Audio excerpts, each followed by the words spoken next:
Hey, how's it going, everybody? It's Jamie here. So, I just want to talk a little bit about the Batman v Superman movie. And there might be some things in here that could be considered spoilers, so don't continue watching this if you haven't seen it yet or you don't want anything spoiled. But it's gotten a pretty bad rating on Rotten Tomatoes, even though a lot of the audience members have, tilted toward liking it. But I can understand why. And I think that there are a couple key things here that really got messed up as far as how they presented the film and some of the characters that I think if they just change a little bit, just a little bit, it probably could have been a really good movie overall. Because it did have some good action, it had some good sequences, and I thought it was a fun movie to watch. So, going to the core issues here, what are the really big things that went wrong? I would say one of the big ones is Lex Luthor. They presented Lex Luthor here in a manner that I don't think really stuck as far as the longitudinal views from DC. Yeah, of course, Lex Luthor could be seen early on as like kind of a zany, crazy kind of person, but really the Lex Luthor that people have gotten to know over the majority of recent years, I would say, is a Lex Luthor that is much more smart, controlled, intelligent, and deceiving. And they tried to make Lex Luthor in this movie just seem like he's a super crazy kind of like off the hinge nutter, and it almost felt like as if they were trying to combine the Joker and maybe the Riddler almost a little bit into like a Lex Luthor. It just didn't make any sense.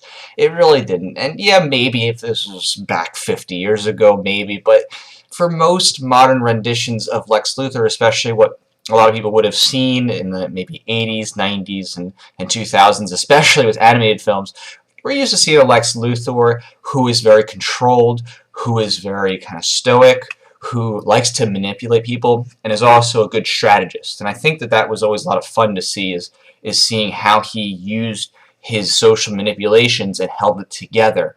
It just didn't come off that great here. Everybody else seemed to be a little bit more on point together, and Lex Luthor's character rendition here just didn't really seem to fit. The whole zany weird thing, it just didn't work. It just didn't really flow or vibe well. Sticking to the more modern rendition of who Lex Luthor is, I think would have fit much better and taken a lot less away from the film. Now, as far as the major arch nemesis goes, I think that was a big flop. It's a shame that they tried to make it like, oh, this is Doomsday coming in. I mean, had they just said, hey, this is some crazy evolved creature, some sort of freak of nature thing, I think it would have been okay. It could have been okay. And that would have been a cool fight sequence. But doing the whole Doomsday thing, I mean, the whole Doomsday saga is such a big thing, and it's such a key, crucial kind of storyline to a lot of Superman fans. And throwing it in there last minute, it just did not feel right. And doing the character that way, I mean, there's such a huge backstory to Doomsday, and there's so many different elements at hand, and how long the fight goes. It didn't do it justice. And I say that, of course, punnily, because it seemed like they were trying to cram in as much as they could, try to finish some sequences so they can get onto a Justice League movie, and it just wasn't right.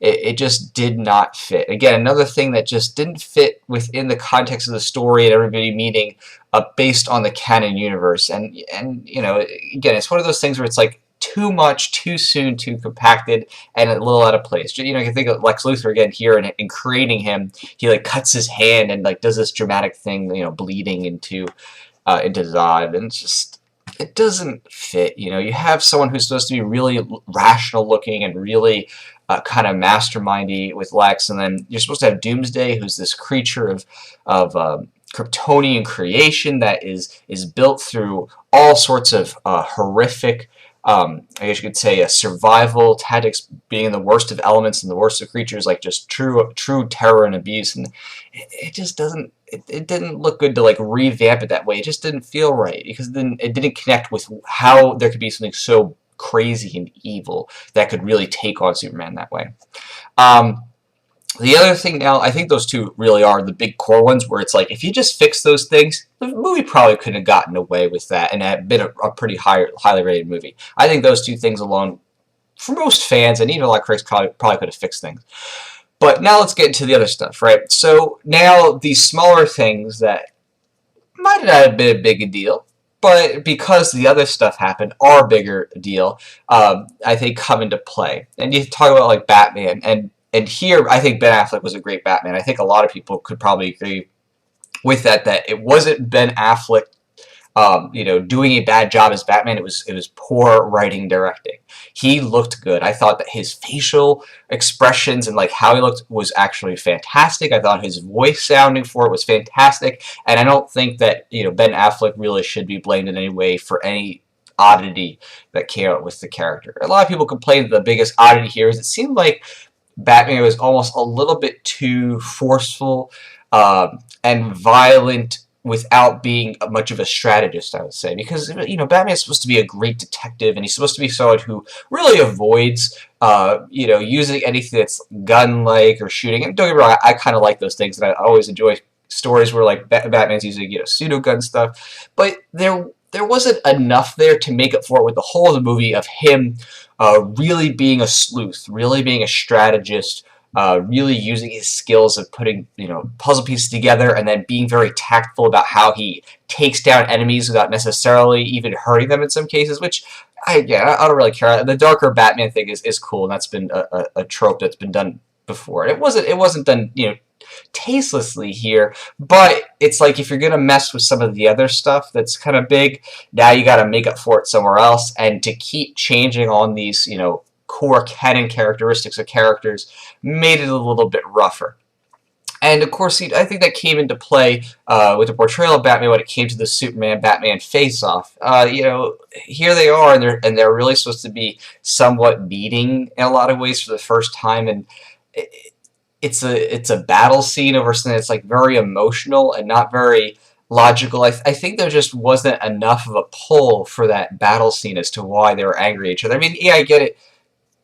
Batman was pretty, or you could say here, Bruce Wayne was pretty mad about what Superman had done, and possibly his carelessness and handling things. But I felt like there wasn't enough emotion there to get the emotional drive that you see from Batman, Bruce Wayne in the sequences. There wasn't enough build-up. There wasn't enough personal anger. Now there was when there was a connection over Martha, and I thought that was kind of cool. Okay, but that direction would have been better for creating a real here's where they're losing their heads kind of conflict. Here's where they're losing their heads. That made sense for Superman. Okay, mess with his mom, get him to think a little irrationally, or just to even though it's probably beyond reality for Superman's brain, just get him to be in a tight position.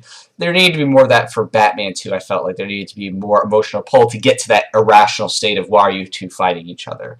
So I would say everything else though overall was pretty good. I thought the Wonder Woman part, yes, it was kind of sudden. Her casting, though, as far as her looks, I thought was actually kind of a nice surprise. Now, yes, it does deviate from like the whole like light eye thing that is very modern, like the blue eyes and dark black hair stuff. But it actually felt okay because it felt like, okay, when it comes to being an Amazonian, it's like, oh, she almost has that kind of indigenous look to her. She, has more of an ethnic look that almost fits like, oh, yeah, she could be like from some exotic place. And so I thought that was kind of cool. She didn't have crazy amount of lines to get lost in her acting, but I thought that overall it wasn't enough takeaway. So all in all, if you look at some of those key things, I'm sure there are people who have even more criticisms, but I think those are kind of the key things that had those other elements just been in line a little bit.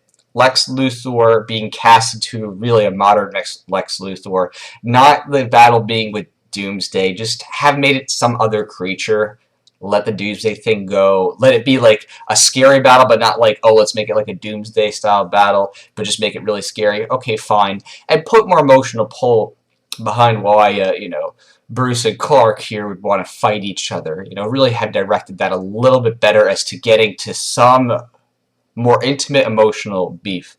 I think if those three things were fixed, I think the movie would have been fantastic. I mean, again, it was an enjoyable movie. It was fun to watch, but there was just too many deviations from canon and style, and there was really just a lot being crammed in, and it felt like, and you started to get a sense, oh, they're just trying to set this up for a Justice League movie. Why are you trying to compete with Marvel here? Just let the character development happen. It's better to just do more character development, do a little bit longer, and let it happen. But oh well, I guess we'll have to see what happens with the next things they do. I don't think it's going to stop any of the steam that they have. I mean, they have the money and they're going to run with their stuff and learn from it. I don't think it's going to shut down anything. But I do hope that they do better for the other stuff, because when you see the other characters who are coming along, I think the one concern I had was Flash, because it almost looked like as if Flash was not who should be. It's as far as design a character, that like blonde hair, or possibly if you want to do red hair like the animated, but lighter hair kind of guy, more like a white bread person. I mean, it looked like they bring somebody in who looked a little bit more ethnic. And again, when you're changing it for the sake of changing it, the ethnicity thing that was a core character personality thing, it just doesn't work. You know what I mean? And it's not like there isn't diversity among the people who are playing different characters within the Justice League of the series. It's just doing it for the sake of doing it without saying, okay, can they really pull off the nature of this character? It's making me kind of nervous. And seeing some of those previews, not as an epilogue, but previews in the movie of like, oh, here's the other characters kind of thing, made me kind of nervous. Like, they're trying to stuff too much in and not thinking enough about, okay, how are these characters really portrayed, especially how people would connect to them in the last 30 years, because those are the kind of people who are going to be seeing this movie. So, we shall see. All right, everybody, I'll talk to you all later.